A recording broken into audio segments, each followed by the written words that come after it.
The morning sun cast long shadows across Jack Mercer's weathered ranch house, tucked away in a remote corner of Johnson County, Wyoming. At 52, Jack's face told the story of a man who had spent most of his life outdoors. Deep lines etched around his eyes, his skin tanned and rough like the leather of his well-worn boots. He moved methodically through his morning routine, brewing coffee, then stepping onto his porch to survey his modest spread. 30 acres, 10 head of cattle, 2 horses. Small by Wyoming standards, but it was enough. "Morning, Scout," he mumbled to the aging border collie that limped to his side. The dog's muzzle had gone gray years ago, matching the silver that now dominated Jack's once dark hair. The radio crackled with the morning forecast. "Expect severe thunderstorms moving in from the mountains later today. Hikers and campers should exercise extreme caution." Jack glanced toward the western horizon, where dark clouds were gathering over the Bighorn Mountains. His jaw tightened instinctively. Bad weather in the mountains meant trouble. The phone rang, startling him. Few people had his number, and fewer still ever used it. "Mercer," he answered gruffly. "Jack, it's Sheriff Davis. Got a situation brewing." Hiking group from an Omaha church reported a missing 12-year-old girl. Group got separated during an early morning hike near Cloud Peak. Storm's moving in fast. Jack's free hand balled into a fist. "You got rangers for that. Understaffed with search parties already out. Look, I wouldn't ask if—" "I don't do that anymore, Tom. You know that." A heavy sigh came through the line. "It's been 7 years, Jack. Nobody knows those mountains better than you." 7 years, 2 months, and 14 days, Jack thought, but didn't say. Instead, he stared at the faded photograph he kept face down on the side table, the only one he hadn't packed away. "Her name's Abby," the sheriff continued. "Parents are beside themselves. Storm's going to hit within hours." Jack closed his eyes, images flooding back unbidden. A different mountain, a different storm, different faces filled with hope when he'd arrived, counting on him to work miracles. "Text me the coordinates," he finally said, the words feeling like gravel in his throat, "and the girl's description." He hung up before the sheriff could respond. Scout watched him curiously as he crossed the room and unlocked the cabinet with equipment that had once been as much a part of him as his own limbs. As Jack loaded his truck, dark memories surged like the storm clouds gathering over mountains. He'd spent 7 years burying his past. Now, in the space of one phone call, the walls he'd built around himself were cracking. The staging area at the Cloud Peak trailhead buzzed with nervous energy when Jack arrived. Volunteers huddled around maps, while rangers distributed radios and emergency supplies. The sky had darkened considerably, and the wind carried the unmistakable scent of approaching rain. Jack spotted a couple standing slightly apart from the others. The girl's parents, he guessed. The woman clutched a pink jacket to her chest, her face etched with a special kind of terror, reserved for parents whose children are missing. Sheriff Tom Davis spotted him immediately. Relief washed over the sheriff's weathered face. "Didn't think you'd show." Jack ignored the extended hand, nodding toward the mountains instead. "Fill me in. Abby Pearson, 12 years old. Last seen about 3 miles up the Cloud Peak Trail around 7:30 this morning. Church youth group from Omaha. They split into smaller hiking groups. Abby's group stopped for a water break. When they continued, no one noticed she wasn't with them for almost 20 minutes. Amateur hour," Jack muttered, scanning the topographical map. Any indication which way she might have gone? One of the boys thinks he saw her taking pictures by the creek that runs parallel to the trail. Jack questioned the teenagers who were with her. "I need to know exactly what Abby was wearing, what she had with her." "She had on blue jeans, hiking boots, and a purple T-shirt," the boy with glasses answered. "Her jacket was in her backpack because it got warm. She had her phone," another girl added, "and a water bottle, and trail mix." "Her backpack is purple too with butterfly patches," another girl said. "Did she mention wanting to explore anywhere?" Jack asked. The chaperone shook his head. She was just taking pictures for her photography class. "Digital camera or phone?" Jack asked. "Camera," the boy answered. "A nice one. Her parents got it for her birthday." Jack turned back to the sheriff. "She's looking for shots. Photographers don't stick to trails when they're chasing the perfect image. He approached the girl's parents. Mr. and Mrs. Pearson, I need to know about Abby. Not what she was wearing. The Rangers have that. I need to know how she thinks. Mrs. Pearson wiped her eyes. She's smart. Reads wilderness survival books. Always telling us facts about berries you can eat or how to build shelters. She wouldn't panic, Mr. Pearson added. But if she thought she could find her way back herself, she might try rather than staying put. She has her camera, Jack said. Photographers chase light. Given where she was last seen, I think I know which direction she might have gone. As he turned to leave, Mrs. Pearson caught his sleeve. Please, she said, her eyes wide with that terrible hope. Please find her. Jack felt the familiar weight of that trust settling onto his shoulders. He nodded once and headed for the trailhead as the rain began to fall in earnest. The mountain had transformed in the hours since Abby had gone missing. What had been a pleasant hiking trail was now slick with mud, the nearby creek swollen and angry. 3 miles up, Jack veered off the main trail where it crossed the creek. A photographer, especially a young one, would be drawn to the more dramatic landscape upstream. The rain fell steadily now, soaking through his jacket. Jack pushed forward, scanning the increasingly rugged terrain. Then he saw it. A single footprint in a patch of mud, too small to belong to a grown man, partially filled with water but still distinct. Jack quickened his pace, following the new trail up toward a ridge that would offer spectacular views. Abby, he called into the wind, his voice nearly swallowed by the storm. This time, he thought he heard something, a faint cry carried on the wind. Jack froze, straining to locate the source. There it was again, from somewhere ahead and to his right. He pushed forward, more carefully now. The terrain here was treacherous, with loose shale and sudden drop-offs hidden by the low-hanging clouds. Abby, keep calling out. Jack shouted, Help! I'm down here. The voice was clearer now, young, frightened, but very much alive. Jack edged toward the sound, dropping to his knees as he neared the ridge's edge. Peering over, he spotted her about 20 feet down a steep slope. Abby sat huddled on a narrow ledge. Her purple backpack clutched to her chest, her right leg extended at an unnatural angle. Abby, he called down. I'm Jack. Your parents sent me to find you. The girl looked up, rain plastering her dark hair to her pale face. I fell. I think my ankle's broken. I tried to climb back up, but I couldn't. Jack secured a rope to a sturdy rock formation, then began the careful descent. The wet shale shifted treacherously beneath his boots. When he reached Abby, he was struck by how small she looked, a child dwarfed by the vastness of the mountain. You really messed up your hiking trip, he said, crouching beside her to examine her injured ankle. I saw a golden eagle, she replied, as if that explained everything. I want to get a picture of it flying over the valley.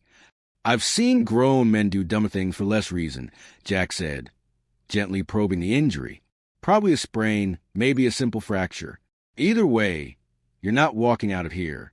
He wrapped her ankle in a compression bandage and secured it with an inflatable splint. Are you a doctor? Abby asked, watching his hands work. No. Jack didn't elaborate. Abby nodded, then suddenly looked stricken. My camera. I need to check if it's okay. Jack raised an eyebrow at her priorities, but waited as she examined the camera. Look what I got before I fell. Despite himself, Jack glanced at the image. A magnificent golden eagle soaring against a backdrop of mountains. Worth a broken ankle? He asked dryly. To his surprise, she considered this seriously. Maybe. It's the best photo I've ever taken. A reluctant smile tugged at the corner of Jack's mouth. Let's get you back to your parents. The climb was grueling. Jack's muscles burned as he navigated the treacherous slope, with Abby clinging to his back. Twice they slipped, sliding back several feet before Jack regained his footing.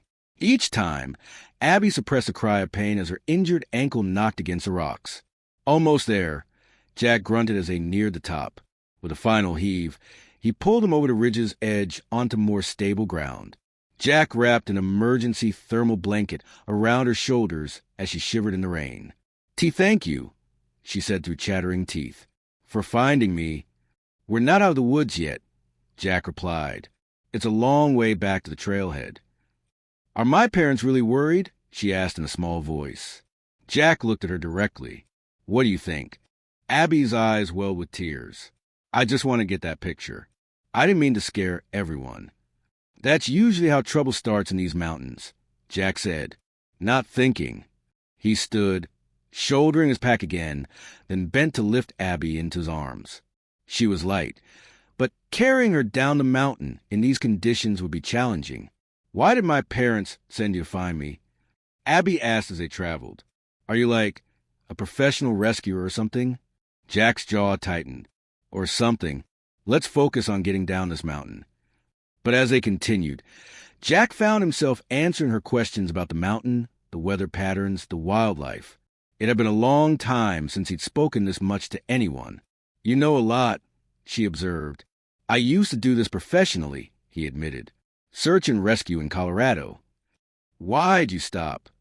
The question hit him like a physical blow. Images flashed through his mind. A different mountain, a different storm, a rescue that had gone catastrophically wrong. Sometimes, he said finally, you can't save everyone. By the time they reached the main trail, the worst of the storm had passed. Jack's arms and back ached from carrying Abby, but he pushed through the discomfort. I think I can manage with a walking stick if you help me, Abby suggested, noticing his fatigue. Jack found a sturdy branch and helped position it under her arm as a makeshift crutch. With the support on her other side, she could hop along without putting weight on her injured ankle. Abby maintained a resilience that Jack found himself reluctantly admiring. She didn't complain about the pain, instead asking questions about the vegetation they passed. I lost my sister last year, Abby said suddenly, her voice small but clear. Not like she died or anything. My parents got divorced, and she went to live with my dad in California. I only see her twice a year now.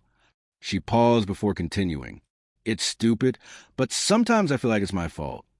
Jack glanced down at her, surprised by the confession. That's not how divorce works, kid.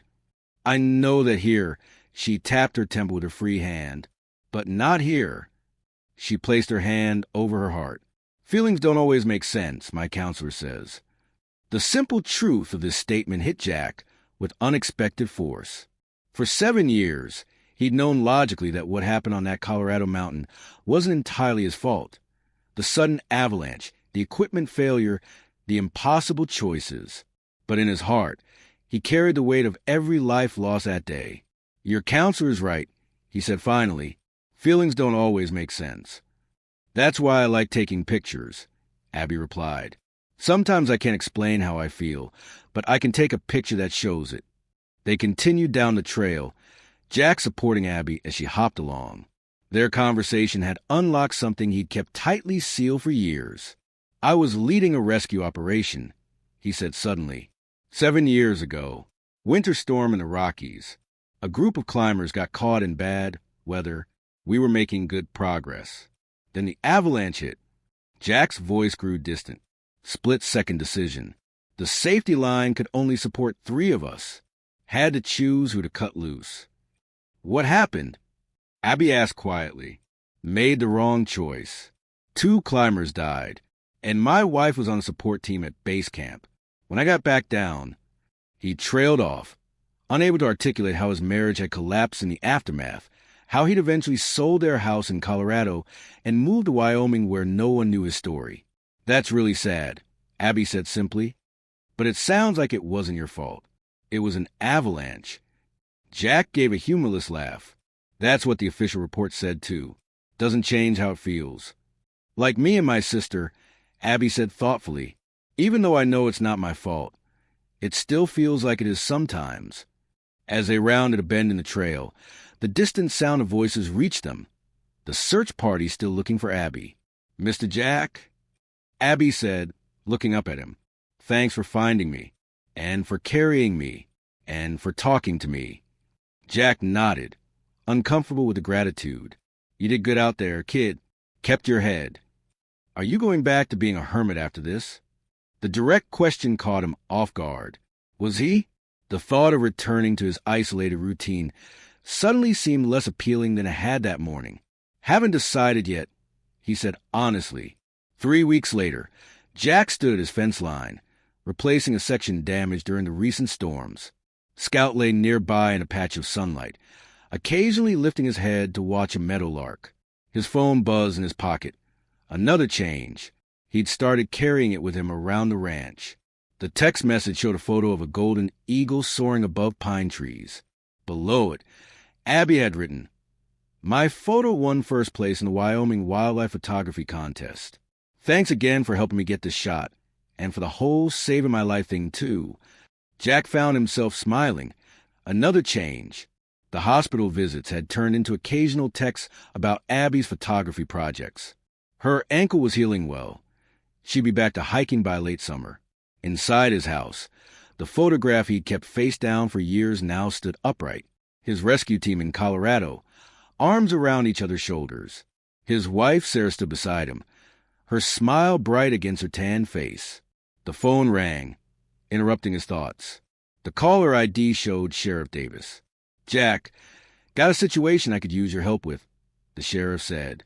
"State's putting together a volunteer mountain safety program, training hikers, establishing protocols for the tourist season. They're looking for someone with your expertise to consult." Jack's first instinct was to refuse, the same reflexive withdrawal that had governed his life for 7 years. But before the words could form, he found himself looking at the photograph again. "Not sure I'm the right person for that, Tom," he said, but his voice lacked conviction.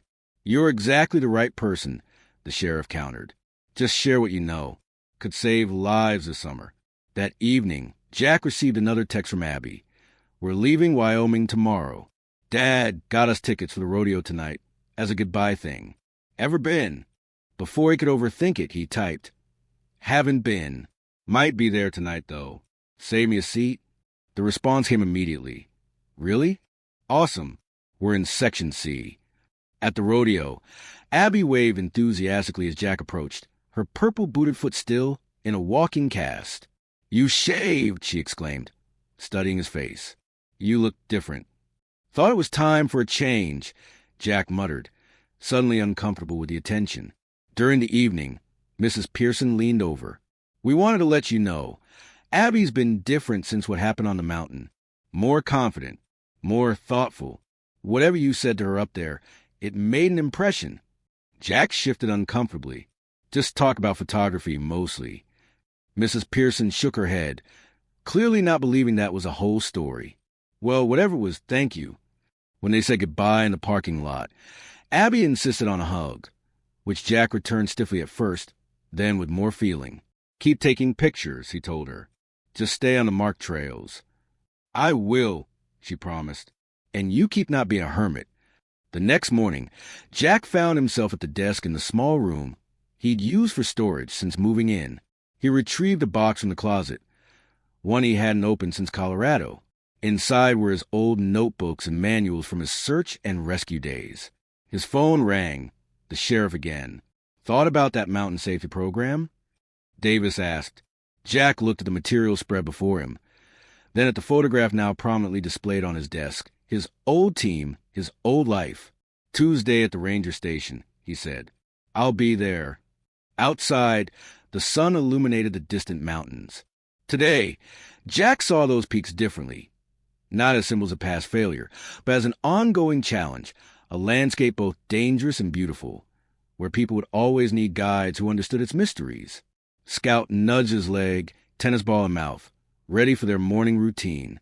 "Not now, boy," Jack said, scratching behind the dog's ears. "Got work to do." He turned back to his desk and pulled out a blank notebook. At the top of the first page, he wrote, "Mountain Safety Program Recommendations." His phone buzzed with a text message. A new photo from Abby, this one showing the mountains receding in the distance, but still majestic, still calling. "Miss it already," she'd written, "but I'll be back next summer. Save me a spot on a safe hiking trail." Jack smiled, typed "count on it," and returned to his work. The man who had disappeared was finding his way back. Not to who he had been before the avalanche, but to someone new, someone who carried the weight of the past, but was no longer defined by it, like the young photographer he'd rescued. Jack was learning to see the world through a different lens,